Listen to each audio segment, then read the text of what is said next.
बिस्मिल्लाहिर्रहमानिर्रहीम, अस्सलाम वालेकुम। आप देख रहे हैं प्रोग्राम कैपिटल व्यू में हूँ आपके साथ मशल बुखारी। कुछ ही देर में हमें ज्वाइन करेंगे शहजाद रज़ा भी। नाज़रीन, इस वक्त जो सूरत हाल है, आपने अभी जो मनाजिर हमने प्रोग्राम के आगाज़ में आपको दिखाए हैं, वो एक बार फिर आपको ये एहसास दिलाने और ये बावर कराने के लिए कि ये अब अपना ही हमसाया मुल्क भारत है और भारत में और पाकिस्तान के अंदर जो हमारी एनवायरनमेंट है, जो हमारी दीगर जो मामलात हैं या हालात हैं, वो तकरीबन मिलते जुलते हैं। कोई बहुत ज़्यादा फ़र्क नहीं है, मौसमियाती हों या माहौलियाती हों या गुर्बत के जो मामलात हैं या वसाइल के मामलात हैं, ये और इसके अलावा जो वहाँ पर हेल्थ फैसिलिटीज़ हैं, उनको देखते हुए भी कोई बहुत ज़्यादा फ़र्क नहीं है। लेकिन भारत के अंदर जिस वक्त सूरत हाल है वो इंतहाई संगीन है, इंतहाई तशवीशनाक है। वहाँ पे इस वक्त हाल ये है कि अस्पतालों में जगह ख़त्म हो चुकी है। एक एक बेड पे दो दो लोगों को जो है वो उनको एडमिट करना पड़ रहा है और बाकी लोग, उनके लिए उन्होंने मना कर दिया कि अस्पतालों में अब जगह खत्म हो चुकी है। लोग रास्तों में अपने प्यारों को मरते हुए देख रहे हैं, अस्पतालों के बाहर अपने प्यारों को मरते हुए देख रहे हैं। और इस वक्त सूरत हाल ये है कि वहाँ पर ऑक्सीजन जो है उसके सिलेंडर्स मौजूद नहीं, ऑक्सीजन खत्म हो चुकी है, अवेलेबल नहीं है, जवाब दिया जा चुका है, डॉक्टर्स देखने के लिए तैयार नहीं है मरीजों को।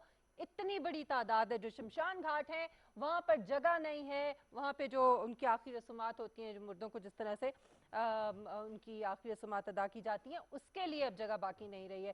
सो आप अंदाज़ा लगा सकते हैं कि भारत में अगर ये सब कुछ हो रहा है तो वो लोग जो आज तक यही राग अलापते हैं और यही कहते हैं कि कोरोना कुछ नहीं है, कोविड-19 कुछ नहीं है, सिर्फ ऐसे ही बातें, मेरे ख्याल में अगर अभी भी वो इसकी संजीदगी और संगीनी का एहसास नहीं कर रहे हैं तो बड़े ही अफसोस की बात है। और हमें इससे पहले कि खुदा न खास्ता हमारे पे अल्लाह ना करे कि ये वक्त आए, इससे पहले हमें सबक सीख लेना चाहिए। इसी बारे से हम गुफ्तगू करेंगे कि फ़र्क क्या है वहाँ पर जो ये एकदम से सूरत हाल बदली है। क्या वहाँ पे वेरिएंट्स का फ़र्क है, क्या वसाइल का, क्या हुकूमत की नेग्लिजेंस थी, वजह क्या है, और ये जो वेरिएंट है पाकिस्तान के अंदर जो इस वक्त वेरिएंट्स है उससे किस तरह से मुख्तलिफ है। शहजाद भी हमें ज्वाइन कर चुके हैं। अस्सलाम वालेकुम, कैसे हैं शहजाद? खैरियत से? बिल्कुल ठीक। इस वक्त हमारे साथ प्रोफेसर डॉक्टर मोहम्मद मुख्तार साहब मौजूद हैं, वायरोलॉजिस्ट हैं। बहुत शुक्रिया डॉक्टर साहब आपके वक्त के लिए। डॉक्टर साहब, जो इस वक्त हम भारत के अंदर देख रहे हैं मनाजिर, जो वहाँ पे सूरत हाल है, जिस तरह से लोग मुतासिर हो रहे हैं इतनी तेजी के साथ, अल्लाह का लाख लाख शुक्र है कि पाकिस्तान में अभी भी सूरत हाल कंट्रोल में है। मैं थोड़ा सा ये आपसे जानना चाहूंगी कि क्या फ़र्क है, क्या वेरिएंट का फ़र्क है या फिर बद इंतज़ामी थी हुकूमत की? आपको क्या लगता है बहैसियत एक वायरोलॉजिस्ट के, एक एक्सपर्ट के, आप क्या कहेंगे इस पर?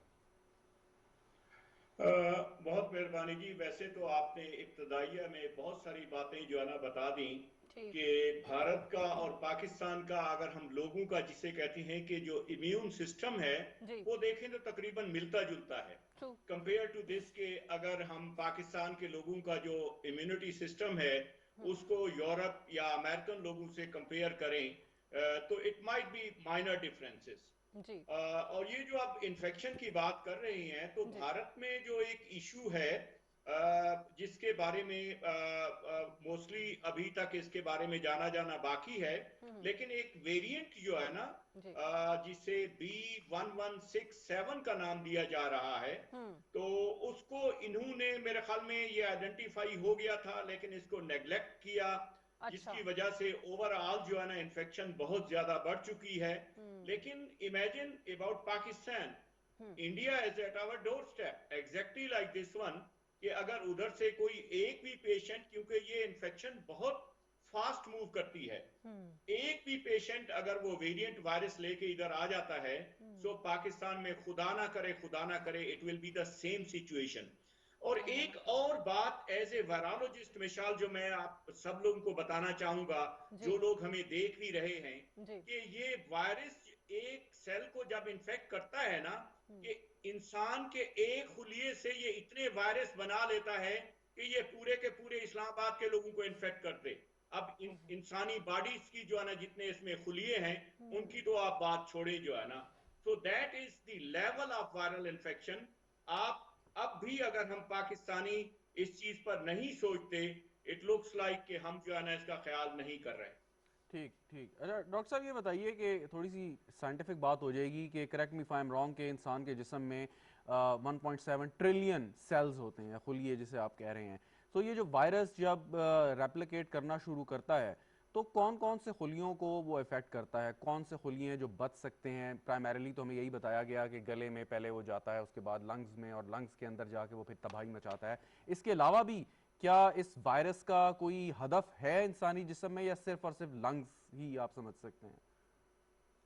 देखिए जी, मेरे ख्याल में हम we might become too much scientific.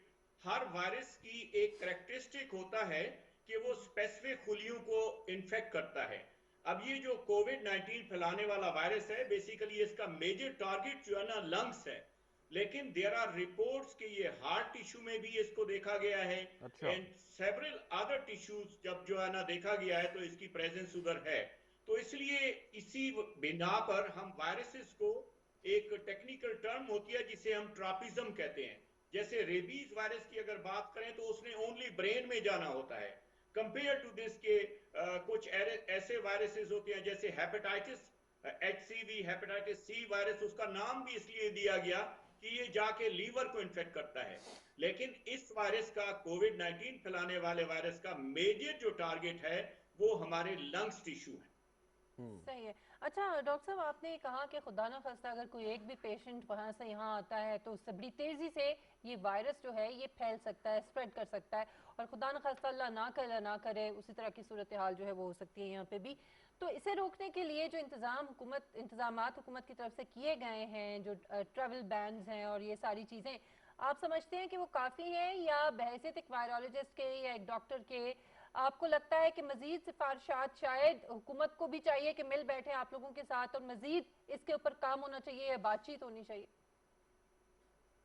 देखिए जी, मैं अगर बात करूंगा तो people think in different way जो है ना, but let me share you कि Pakistan is the luckiest country on the earth कि हमारे प्राइम मिनिस्टर साहब ने फ्रॉम डे वन जो है ना इस वायरस इन्फेक्शन के बारे में वो इसको बताते रहे हैं। He has been talking about this one, compared it with USA, compared it with Brazil. उनकी जो लीडरशिप थी वो ये कह रही थी कि वायरल इन्फेक्शन होती नहीं है, आप कोई मास्क ना पहने, कोई इशू ना करे जो है ना।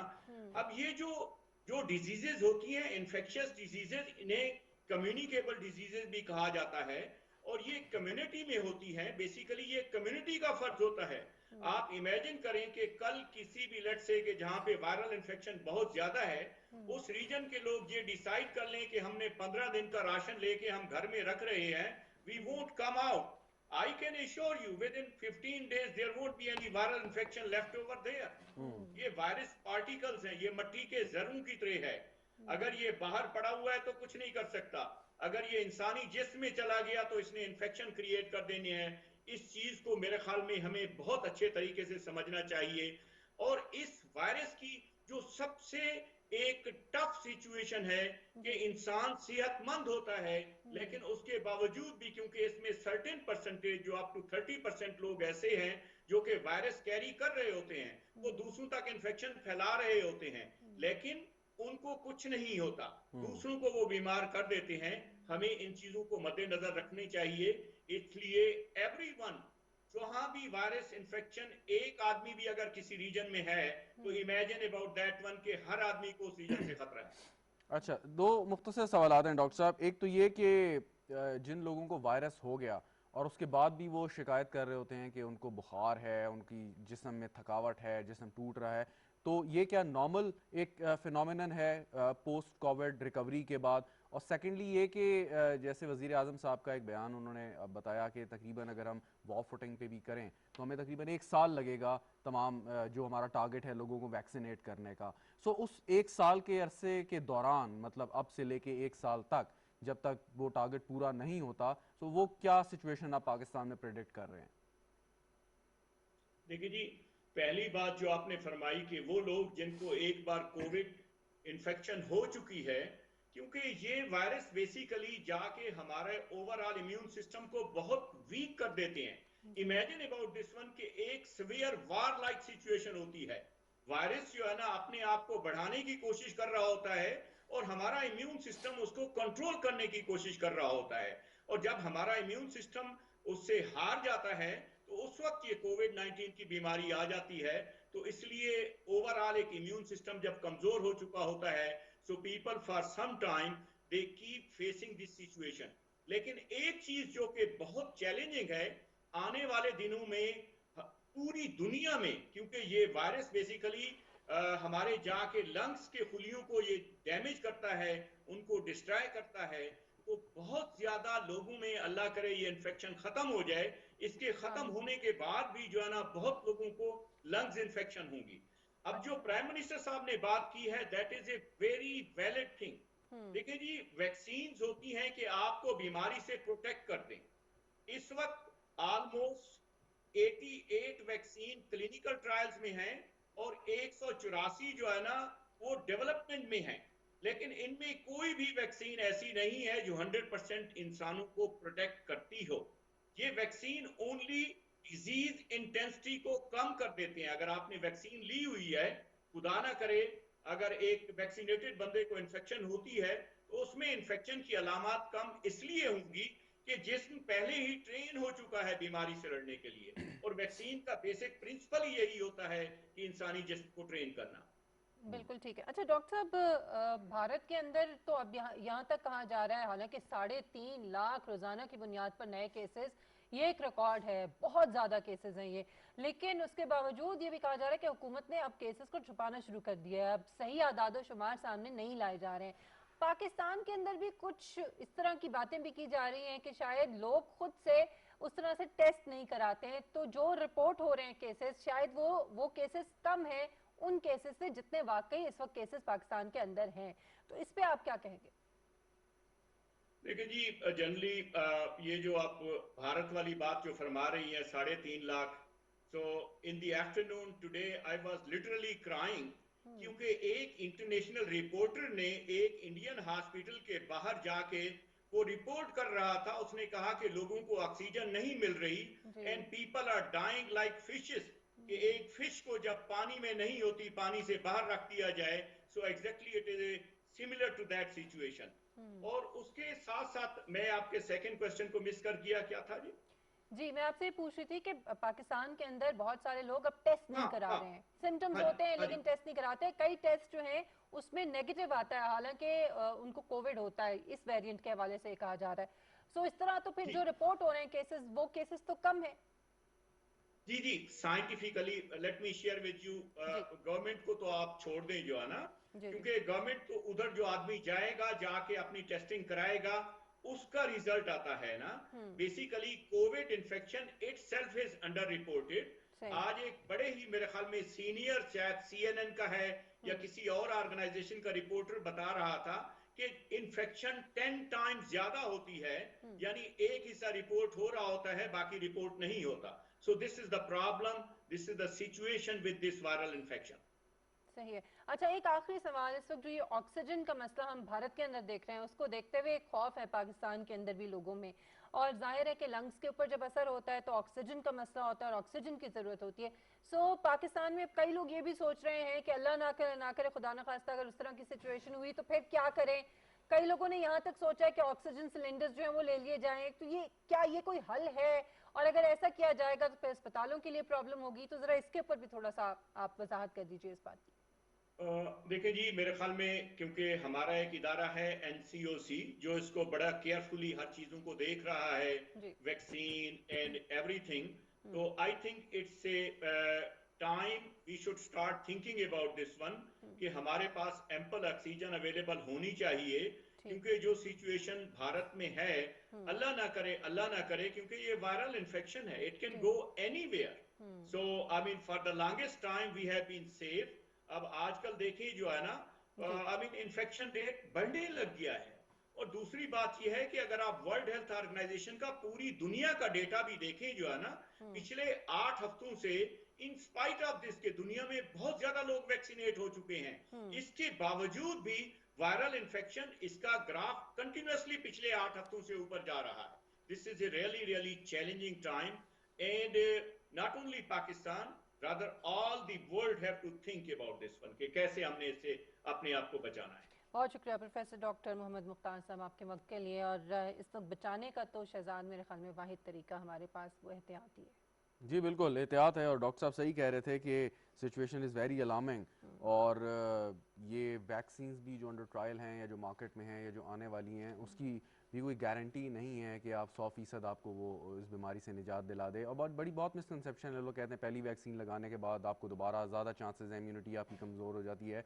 लेकिन ऑब्वियसली हम जो साइंटिफिक ब्रेन्स हैं दुनिया भर के, और जो ये वैक्सीन जो अभी तक उन्होंने दरियाफ्त की और या मार्केट में आई है, कुछ ना कुछ सोच के आई है, लोग लगवा रहे हैं उसे। लेकिन जो मिसकंसेप्शंस हैं, असल चीज़ वो जिसका आप डॉक्टर साहब से भी जिक्र कर रही थी कि टेस्ट लोग नहीं करवा रहे, और बजाय वो कहते हैं कि जी हॉस्पिटल जाएंगे तो हम वापस नहीं आएंगे। ये बहुत सारी चीज़ें हैं कि जो लोगों को थोड़ा सा सोचना चाहिए। लेकिन बहरहाल जैसे एक बात बड़ी इंपॉर्टेंट की डॉक्टर साहब ने, कि जो भारत की सूरत हाल है कि अगर एक भी वहाँ से जो उनका वेरिएंट है पाकिस्तान आया, तो पाकिस्तान भी जो है वो बिल्कुल उस किस्म की सिचुएशन फेस कर सकता है। मजीद सख्त इक़दाम करने की जरूरत है। इस वक्त बैठ के और इस पे सोचने की जरूरत है कि बिल्कुल मुकम्मल तौर पे ट्रैवल बैन जो है वो होना चाहिए। लेकिन आज एक चीज़ लेकिन आज एक चीज़, क्योंकि मैं अपने शहर की बात कर सकता हूँ, इस्लामाबाद की, कि आज तकरीबन पूरा इस्लामाबाद बंद था, मार्केट्स क्लोज थी, जो लोगों ने आज संडे भी था वैसे भी, और बहुत ज़्यादा इस पे अमल दरामद नज़र आया कि वो कुछ ऐसे स्टोर्स जो जिधर आपको डिस्पेंसरी भी जिनके अंदर है नॉर्मली वो खुले होते हैं, वो भी क्लोज थे। और उसकी वजह ये थी, उन्होंने कहा कि जी हम सख्ती से इस पर अमल दरामद कर रहे हैं। पिंडी से कुछ खबरें आ रही थी कि वहाँ पे कुछ वायलेशंस हुई हैं, लेकिन वी होप के इसको भी ठीक कर लिया जाए। अपने तौर पे ही सबको अपनी जिम्मेदारियों का इदराक करना होगा। अगर अभी भी ये मनाजिर जो इस वक्त दिखाए जा रहे हैं, ये इस कदर तकलीफ दे मनाजिर नाजरीन, कि अगर किसी का दिल जो है वो अभी भी नहीं पिघल रहा, और किसी को अभी भी खौफ का अंदाज़ा नहीं हो रहा है, सिचुएशन की जो संगीनी उसका अंदाज़ा नहीं हो रहा, तो फिर मेरे ख्याल में कभी नहीं होगा। बहरहाल यहाँ पर हम एक ब्रेक लेंगे नाज़रीन, ब्रेक के बाद वापस आएंगे तो बात करेंगे पाकिस्तान तहरीक इंसाफ आज अपना 25वां यौम तासीस मना रही है। क्या खोया, क्या पाया और क्या अब तक अचीव किया, इस पर हम बात करेंगे। एक ब्रेक के बाद हमारे साथ रहिएगा।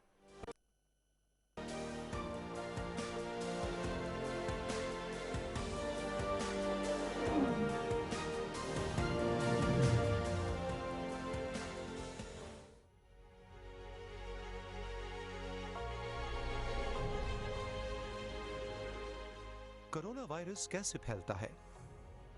ये एक शख्स से दूसरे शख्स में मुंतकिल होता है। किसी की छींक या खांसी की सूरत में ये मुंतकिली माया ज़रात की सूरत में हो सकती है। ये वायरस के मरीज की छुई हुई जगह या सतह को छूने और हाथ को मुंह, नाक या आंखों को लगाने से सेहतमंद लोगों में मुंतकिल हो सकता है। कोरोना वबा है, एहतियात जिसकी शिफा है।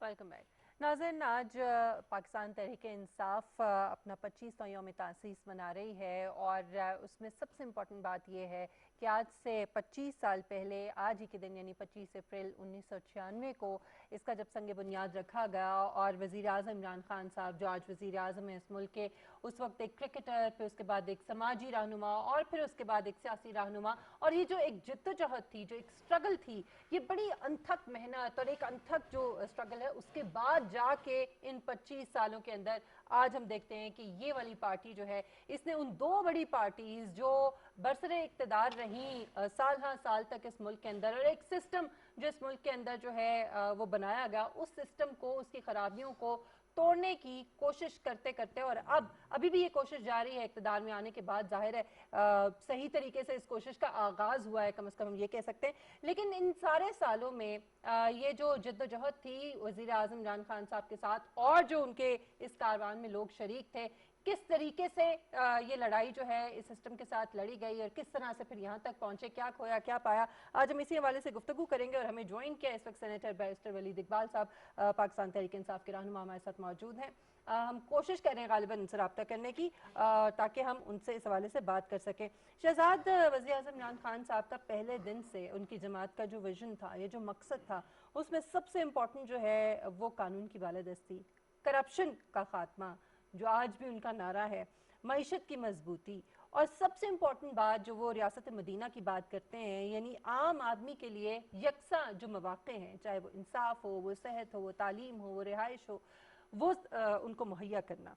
आपको लगता है कि वो 25 साल की स्ट्रगल, क्योंकि उस वक्त होता ये है, मैं यही सवाल रखना चाह रही थी वलीद इकबाल साहब के सामने भी, हम कोशिश करेंगे कि उनसे बात हो जाए, कि जब आप इक़्तिदार में नहीं होते हैं तो एक जोश और जज्बा और तरह का होता है, और उस वक्त एक उम्मीद होती है, उम्मीद ज़्यादा होती है, जिम्मेदारी नहीं होती, वो प्रेशर नहीं होता, और आपको लगता है कि जब ये जिम्मेदारी आपके ऊपर आएगी तो फिर आप इसको अदा कर सकते हैं। लेकिन जब आप इक़्तिदार में आते हैं तो आपके ऊपर जो प्रेशर्स होते हैं वो इतने ज़्यादा, और फिर एक सिस्टम है जिससे आपको लड़ना है, तो शायद वो चीज़ उतनी आसान नहीं होती, वो ज़्यादा मुश्किल नज़र आती है। देखें, इमरान खान में और पाकिस्तान के जो बाकी सियासी रहनुमा हैं उनमें या उनके मुतालिक जो बातें हैं जो हमें मुबैना तौर पे या उनके मुतालिक जो इल्ज़ामात हैं, एक बुनियादी फ़र्क सबसे बड़ा और जिसकी वजह से बहुत उन्हें पजीराई मिली वो ये कि उनके जो दुश्मन हैं वो भी ये बात करते हैं कि he is not financially corrupt.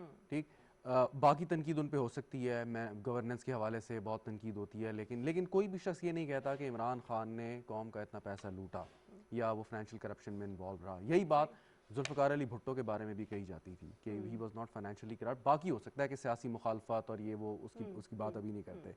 और 22 साल का जो सफ़र तय किया इमरान खान ने और उसके बाद वज़ीर आज़म बने, तो फ़र्क ये था कि अक्सर हमारे लीडरान जो हैं वो एक डिक्टेटर की गोद से निकल के सियासत में आया और उसके बाद अपना उन्होंने जो भी किया बाद में छोड़ दिया, माफिया मांगी, सारा कुछ किया। ऐसी स्ट्रगल कम नहीं है। बाकी लोग खान साहब पे एक तनकीद करते हैं कि उन्होंने जनरल मुशर्रफ के रेफरेंडम में उनको वोट दिया, वो एक उनकी बात, उनके मुखालफिन अक्सर ये बात करते हैं। लेकिन इसके बावजूद भी कि उन्होंने एक स्ट्रगल की और ये प्रूव किया कि खाली ऐसी बात नहीं थी कि आप किसी बैक डोर से आ जाएं, आपने एक स्ट्रगल की। आपको वो लाहौर का जलसा याद होगा जिसके बाद बहुत बड़े बड़े सियासी रहनुमा पाकिस्तान तहरीक इंसाफ में शामिल हुए, तो बज़ाहिर नजर आया कि एक वेव है। 2011 का और उसके बाद ये कि लोगों के पास एक ऑप्शन भी आया कि आपने ठीक है पीपल्स पार्टी को भी आजमाया, तहरीक नून लीग को भी आजमाया, आप पीटीआई को भी एक चांस मिलना चाहिए और एक चांस मिला।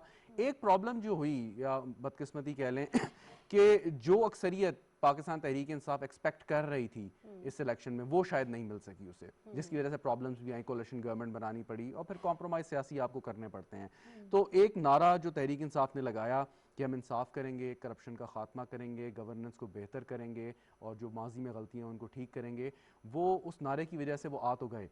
अब उसको पूरा करना है। आप मुखालफिन पर एक हद तक इल्ज़ामात लगा सकते हैं, ठीक है, आपने इल्ज़ाम लगाए, आपने कोशिश की कि सिस्टम को ठीक हो, सिस्टम ठीक होने में वक्त लगेगा, लेकिन हम जो लोग हैं ना, मैं आम पाकिस्तानियों की बात कर रहा हूँ, वो बड़े इम्पेशेंट हैं, जज्बाती हैं और हमें जल्दी दिल भी भरता है और हमसे ज़्यादा इंतजार भी नहीं होता। हम कहते हैं कि बंदा आ गया वो जादू की छड़ी से सबको ठीक कर देगा। अब 2-3 साल तो गुजरे, यकीनन महंगाई भी हुई, आपने भी फेस की, मैंने भी फेस, बाकी सब ने भी की और भी कई प्रॉब्लम्स आई।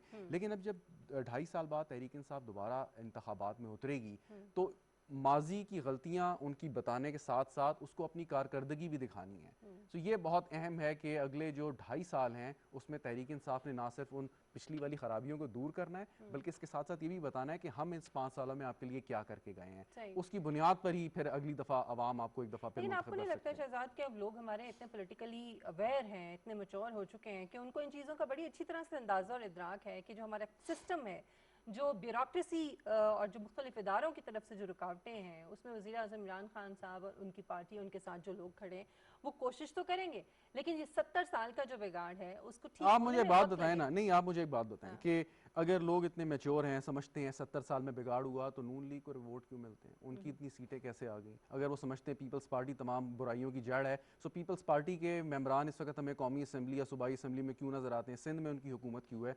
आपकी बात एक हद तक दुरुस्त है, लेकिन पाकिस्तान में ज़्यादा सियासत होती है इलेक्टेबल्स की, कि आपका एक वोट बैंक है, आप उस इलाके के बहुत बड़े फन्ने खान हैं और आपने वहाँ पे वोट लेके वो करना है। तहरीक इंसाफ क्योंकि एक सियासी जमात है, उनको भी ज़रूरत थी ऐसे इलेक्टेबल्स की, तो उनको भी लेने पड़े और जिसकी बुनियाद पर फिर वो आगे चले, अब हुकूमत कायम हुई। लेकिन क्वेश्चन इस के क्या पूरे सारे के सारे सिस्टम को आप रीवैम्प कर दें, लोगों की सोच तब्दील कर दें, क्योंकि यहाँ पे अगर आप वोट मांगने जाएंगे बड़ी दयानतदारी के साथ तो आपको तो शायद उतने वोट ना मिलें, जबकि आपका जो मुखालिफ है, जिसके पास पैसा भी है, असर रसूख भी है, लोगों पे खर्च भी करता है, कुछ बदमाशी भी शायद थोड़ी बहुत करता हो, उसका एक बिल्कुल डिफरेंट ग्राफ होगा। सो प्रॉब्लम यही है यहाँ पे पाकिस्तान में। एक और बड़ी जो वजह है, बड़ा मसला है, वो थोड़ा सा एजुकेशन की कमी भी है। जो पढ़ा लिखा तबका है और जो नौजवान तबका है, अगर आप देखें, आप धरनों में भी देखें जो या जलसे जो होते थे पीटीआई के, उसमें भी आपको ज़्यादा मेजॉरिटी जो है वो उन लोगों की नज़र आती थी।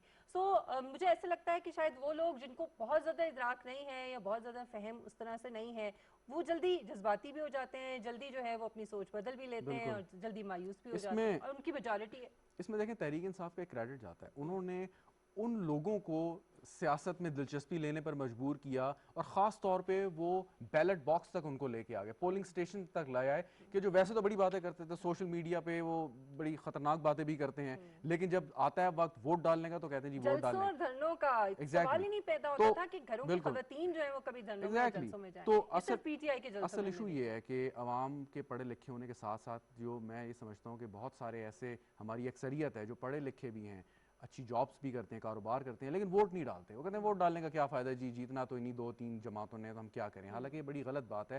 सो तहरीक इंसाफ ने कम से कम एक उस चीज़ को तोड़ा, उन्होंने उन लोगों को अट्रैक्ट किया कि जो इमरान खान साहब को समझते थे कि वाकई चेंज लेके आएंगे, जिसके लिए वो कोशिश कर रहे हैं। तो मेरे ख्याल में पाकिस्तान तहरीक इंसाफ के लिए एक अहम दिन है और उनको इस चीज़ का यादा करना है कि उन्होंने अगले 2.5 साल कैसे गुजारने हैं। एक तो जमात भी है, हर जमात के अंदर मसले होते हैं, पीटीआई के अंदर भी मसले होंगे, आपस की सियासत भी होगी, तो उसमें कोई ऐसे बुरी बात या वो नहीं है, इट्स समथिंग नेचुरल। लेकिन असल चीज़ ये कि अगर आपने इसको लॉन्ग टर्म लेके चलना है, आपने अगले इंतखाबात में किसी जज्बे के साथ या किसी कारकर्दगी की बुनियाद पर अगर आप जाएंगे तभी आपको लोग वोट देंगे। क्योंकि देखें एक हद तक ही लोग आपकी बात सुन के ये मानेंगे कि ठीक है नवाज शरीफ ने गलत किया, आसिफ जरदारी ने गलत किया, बाकी सियासी जमातें यहाँ गड़बड़ करती रहीं, लेकिन उन्होंने तो गड़बड़ कर दी, आपने हमें क्या किया, आप चीज़ें तो ठीक करते रहे लेकिन साथ में डिलीवर क्या किया। तो मेरे ख्याल में अगले 2 सालों में मैं तो ये उम्मीद कर रहा हूँ कि पाकिस्तान तहरीक इंसाफ की जो हुकूमत है ये काफ़ी रिलीफ देने के लिए तैयार होगी लोगों को, कि जिसकी बुनियाद पर देने भी चाहिए। एक तो इलेक्शन ईयर स्टार्ट हो जाएंगे और उसके साथ साथ उनकी मजबूरी भी है कि किस तरीके से, असल चीज़ ये होगी कि वो कोलिशन को कैसे इंटैक्ट रखते हैं, और ख़ास तौर पर इमरान खान साहब के पार्टी के अंदर जो कुछ मामला चल रहे हैं, हमें भी कोई खबरें अखबार में आती रहती हैं, उसमें आपने किस तरीके से इसको जो है वो ठीक करना है। लेकिन उसमें फिर एक बड़ा मसला जो है वो पॉलिटिकल एलीट और जो हमारा माइंड सेट है, जाहिर है कि वो कोई फरिश्ते तो लाई नहीं जा सकते हैं पॉलिटिक्स के अंदर, लोग तो वही हैं और उन्हीं लोगों के साथ आपको चलना होता है। सो ये एक बहुत बड़ा मसला है कि जब आप उन लोगों के साथ चलते हैं तो फिर आप किस तरह से तब्दीली लाएंगे, क्योंकि उनका तो माइंड सेट है ना, वो तो बेनिफिशरीज हैं इस सिस्टम के। लेकिन एक बात है कि जो इमरान खान साहब के दोस्त भी, उनके चाहने वाले भी, उनके मुखालिफिन भी, वो ये बात करते हैं कि इमरान खान साहब का ये मानना है कि नोबडी इज़ इंडिस्पेंसिबल, कि अगर कोई शख्स उनके करीब तरीन भी उनका है देख भी रहे हैं, तो अगर वो किसी चीज़ में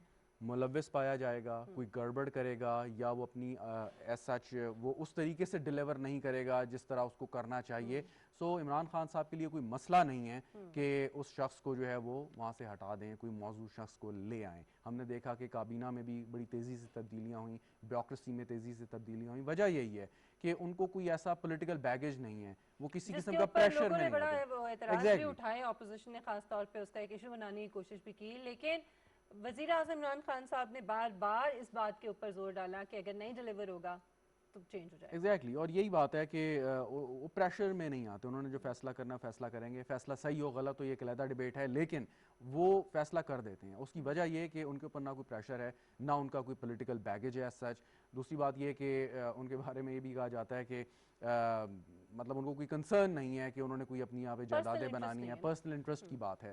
तो कारोबार वो नहीं करते, कारोबारी शख्स नहीं है। कुछ यहाँ पे माजी में लोग गुजरे हैं जिनके कारोबार थे, एम्पायर्स उनकी बड़ी होती गई। तो ये कुछ चीज़ें हैं, बहुत सी चीज़ों से लोग इख्तलाफ करते हैं कि शायद जिस तरीके से उन्होंने, उसकी वजह मैं सिर्फ ये समझता हूँ कि पाकिस्तान तहरीक इंसाफ ने इलेक्शन से पहले जो वादे किए वो वादे शायद बहुत बड़े थे और वादे ऐसे थे उनको सही तरह से सूरत हाल का इदराक नहीं था, भी बहुत ज्यादा थी, बढ़ गई और आपने बढ़ा दी। तवक्कुआत थी लेकिन उसके साथ साथ जो आपने वादे किए आपने तवक्कुआत बढ़ा भी दी। आप जब हुकूमत में, और बार बार वज़ीर आज़म साहब ने भी, असद उमर साहब भी ये कहते रहे कि जब आए हमने सिस्टम्स को देखा, अंदर से देखा, तब हमें पता चला कि ये सूरत हाल और चैलेंजेस कितने बड़े हैं।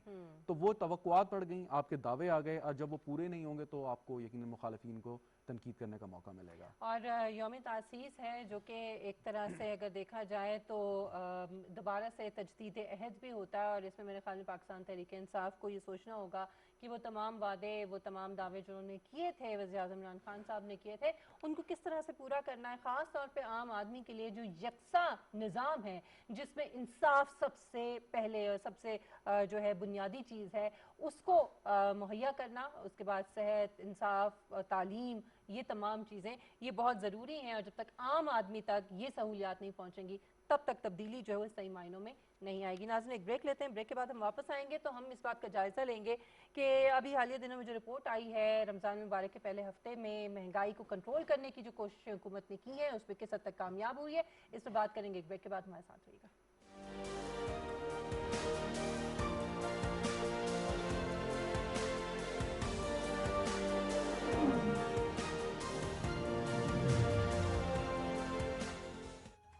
महीना मेरा है, रब कह रहा है। ज़मीं पर नूर की आमद है आमद, खजीना रहमतों का खुल रहा है। ये बख्शिश मग़फ़िरत का है सफीना, गुनाहों से हर एक दिल धुल रहा है। इबादतों में है एक इबादत फलाह का जज्बा, सादतों में है एक सादत फलाह का जज्बा। रोशन है दिल जिस दिल में है एहसास हर इंसान का, हर एक नफस पर फर्ज है एहसास हर इंसान का। रब्बे जुल जलाल की अता बन गई है हमारी पहचान, रमजान पाकिस्तान। रमजान पाकिस्तान, अल्लाह का एहसान है, रमजान पाकिस्तान।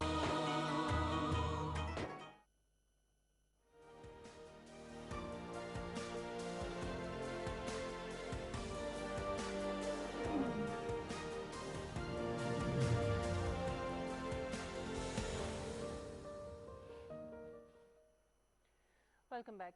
नाज़रीन, इदारा शुमारियात ने महंगाई के हवाले से जो एक हफ़्ते की रिपोर्ट होती है वो गुज़श्ता दिनों सामने आई है रमज़ान के पहले हफ़्ते की, और उसमें बड़ी अच्छी बात है कि कीमतों का जो तयन किया गया है उसके मुताबिक मजमूई तौर पर इन कीमतों में कमी हुई है, यानी महंगाई में कमी हुई है। 13 बुनियादी ज़रूरियात जो हैं, ज़रूरत की जो चीज़ें हैं उनकी कीमतों में कमी हुई है, जबकि 26 की जो कीमतें हैं वो मुस्तहकम रही है। जिन चीज़ों की कीमतों में कमी हुई है इनमें चीनी, जिसका बहुत बड़ा मसला था रमज़ान से पहले, ये सोचा जा रहा था कि कहीं मज़ीद महंगी ना हो जाए। इसके अलावा डीजल, पेट्रोल, LPG, टमाटर, प्याज, अंडे, जो बुनियादी ज़रूरत की चीज़ें हैं उनकी कीमतों में कमी हुई है। और आटा जो है ज़ाहिर है वो भी एक बड़ी बुनियादी चीज़ है ज़रूरत की, उसकी कीमत भी कम हुई है। सो ये बड़ी अच्छी चीज़ है। लेकिन सवाल यहाँ पे ये है कि पाकिस्तान के अंदर जो अफरात ज़र है इसको जांचने का जो निज़ाम है वो कितना काबिल भरोसा और काबिल एतबार है, और क्या ये ठीक है जिस तरीके से महंगाई को जांचा जाता है। इस हवाले से हम गुफ्तगू करेंगे। हमें ज्वाइन किया डॉक्टर आबिद कयूम सुलेहरी साहब ने, माहिर मौशियात हैं। बहुत शुक्रिया डॉक्टर साहब आपके वक्त के लिए। डॉक्टर साहब, ये जो रिपोर्ट्स आती हैं इसमें अमूमन ज़ाहिर है ये हुकूमती इदारे हैं और उनकी तरफ से जब रिपोर्ट शाये की जाती है तो उसमें ये डाउट्स होते हैं कि पता नहीं सही बात है या नहीं है, महंगाई वाकई कम हुई है या नहीं हुई है। तो मैं आपसे जानना ही चाहूँगी कि ये जो हमारा इदारा है शुमारियात का पाकिस्तान का, क्या वही इसको जांचता है, और अफरात ज़र को जांचने का जो तरीका है वो आप क्या समझते हैं कितना मौसर है पाकिस्तान के अंदर? जी देखिए, 2-3 तरह के अफरात ज़र होते हैं जी। एक जिसको कि इस वक्त हम डिस्कस कर रहे हैं वो हफ्तावार सेंसिटिव प्राइस इंडेक्स कहलाता है कि चंद जो अशिया ज़रूरियाँ हैं उनकी हर हफ्ते कीमतों में उतार चढ़ाव जो है वो किस तरीके से आता है। और उसके लिए 17 शहरों में तकरीबन 50 से ज़्यादा मार्केट्स हैं, मंडियाँ हैं, यहाँ से कि इनके रेट्स जो हैं इंडिपेंडेंट इनके रेट्स दिए जाते हैं और उस हिसाब से देखा जाता है कि हफ्तावार इनकी कीमतों में उतार चढ़ाव जो है वो किस तरह से रहा। अच्छा। एक आपकी जो अफरात ज़र होता है वो होती है जिसमें कि पेट्रोलियम प्रोडक्ट्स भी शामिल होती हैं और अशिया खुर्दनोश भी शामिल होती हैं। और एक अफरात ज़र होती है जिसमें कि ये पेट्रोल और खाने पीने की चीज़ें शामिल नहीं होती। अच्छा। और उसको कोर इन्फ्लेशन कहा जाता है, क्योंकि ये माना जाता है पूरी दुनिया में कि पेट्रोलियम प्रोडक्ट्स और खाने पीने वाली अशिया जो है इनमें उतार चढ़ाव बहुत तेजी के साथ आता है। जैसा कि हमारे यहाँ रमजान के शुरू में आ गया या कुछ सीजनल फ्लक्चुएशन जो है वो आती है। अभी अगर हम देखते हैं तो एक तो जो कोविड की बढ़ती हुई लहर है उसकी वजह से आपने देखा कि थोड़ा सा जो इस वक्त तलब या मांग है उसमें कमी आई है पिछले हफ्ते में।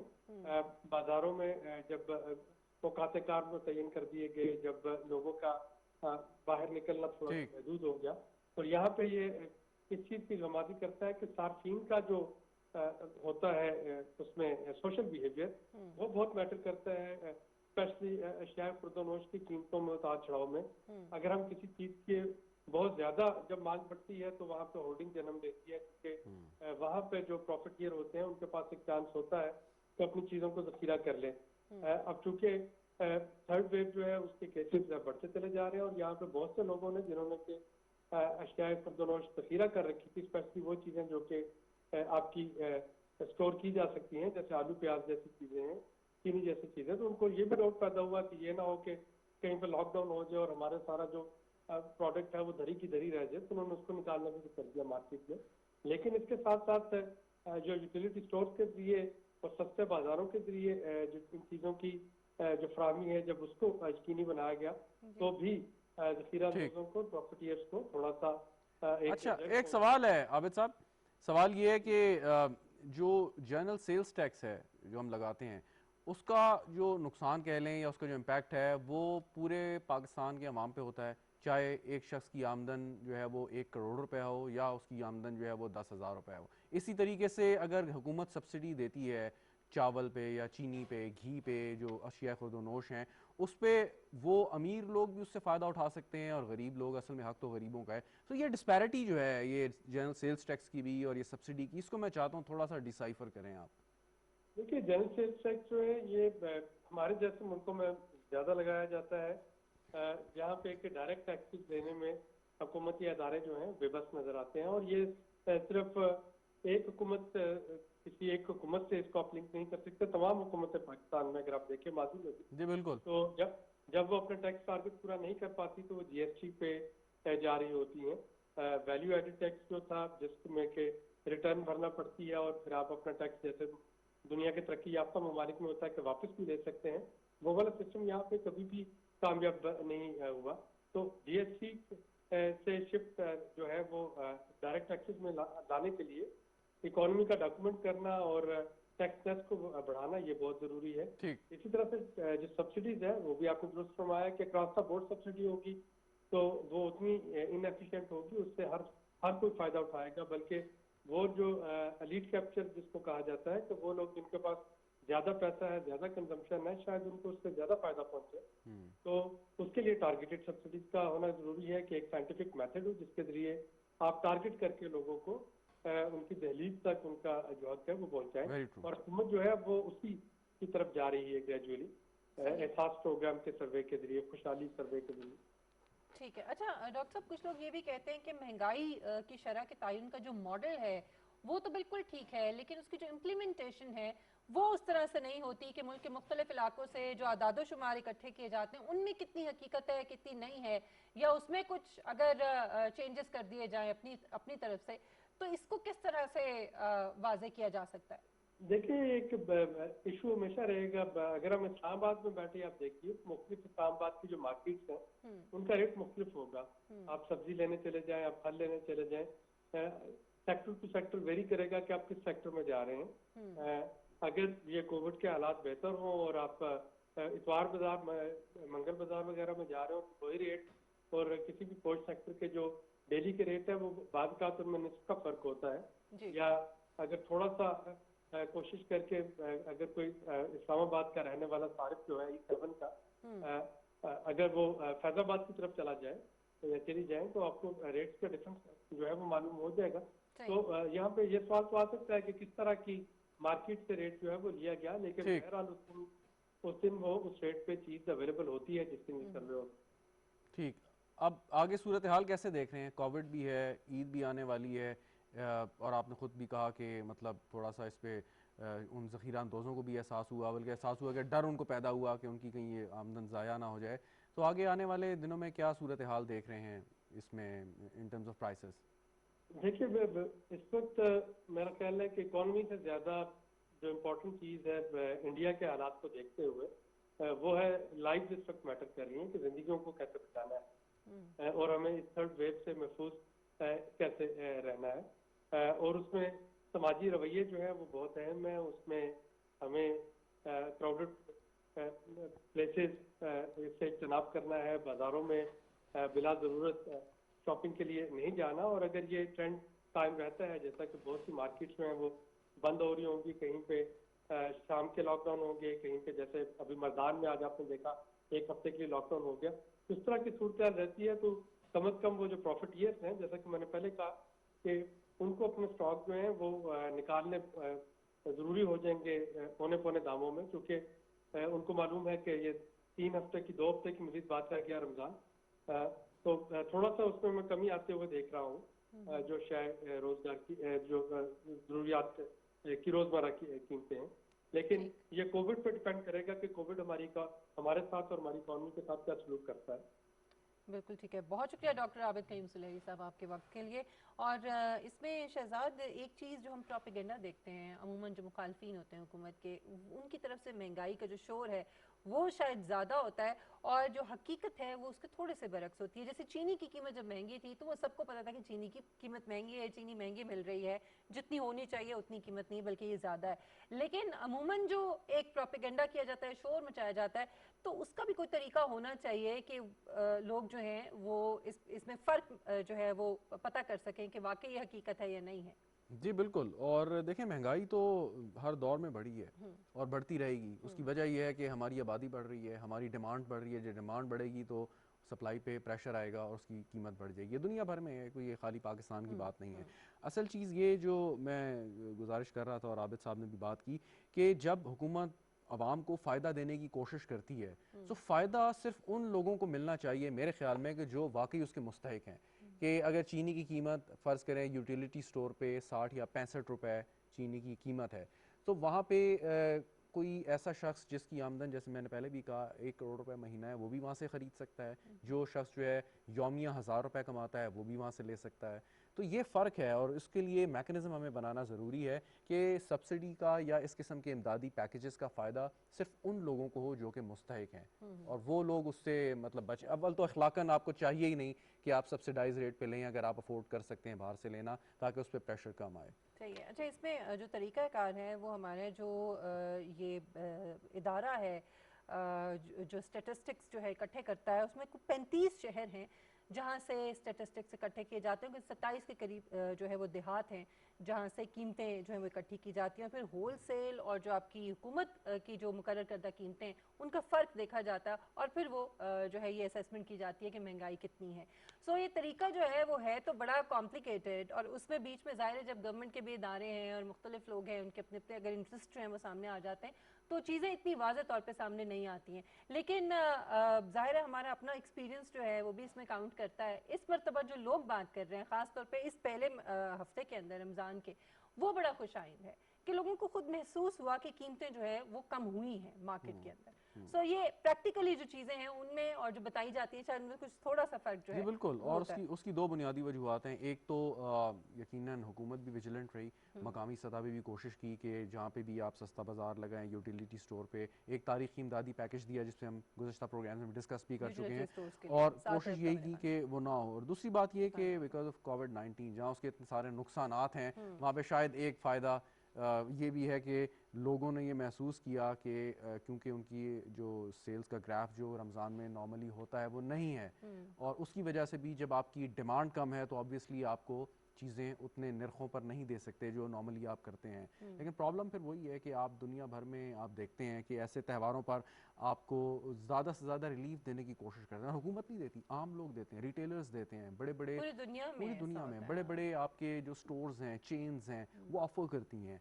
और इवन दीगर मज़ाहिब के जो लोग हैं बड़े बड़े मज़ाहिब तो यही वो मुसलमानों के त्योहारों पर रमज़ान में यही फ़र्क देखें, यही फ़र्क है कि जो हमें सिखाया भी गया है, हमारे दीन का हिस्सा भी है, और इसके साथ साथ एक बुनियादी इंसानी तकाजा है, इंसानियत का तकाजा है। लेकिन हम ये लोग ये नहीं समझते।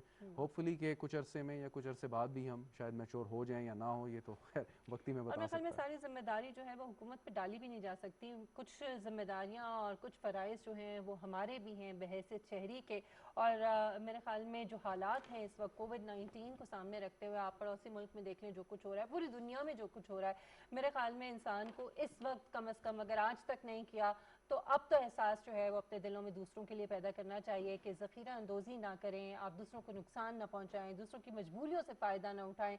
और ख़ासतौर पर रमज़ानुल मुबारक के महीने में अगर आप मुनाफाखोरी और ज़ख़ीरा अंदोज़ी करेंगे तो फिर कहाँ का रोज़ा और कहाँ की इबादत। बहरहाल अल्लाह ताला कबूल करने वाला है इबादतों को, और हम उम्मीद करते हैं कि जिस तरह से ये एक हफ़्ता पहला हमने रमज़ान मुबारक का देखा है कि उसमें जो महंगाई है उसकी शरह कुछ कम हुई है, ये आगे जो बाकी दिन है रमज़ान मुबारक के और फिर ज़ाहिर ईद की आमद है, लोगों ने ख़रीदारी करनी होती है, कीमतें जो हैं वो कम ही रहें और महंगाई की शरह जो है वो मुसलसल इसमें कमी आती रहे। प्रोग्राम का वक्त यहाँ पे नाज़रीन ख़त्म होता है। मिशेल बुखारी, शहजाद रज़ा को इजाज़त दीजिए।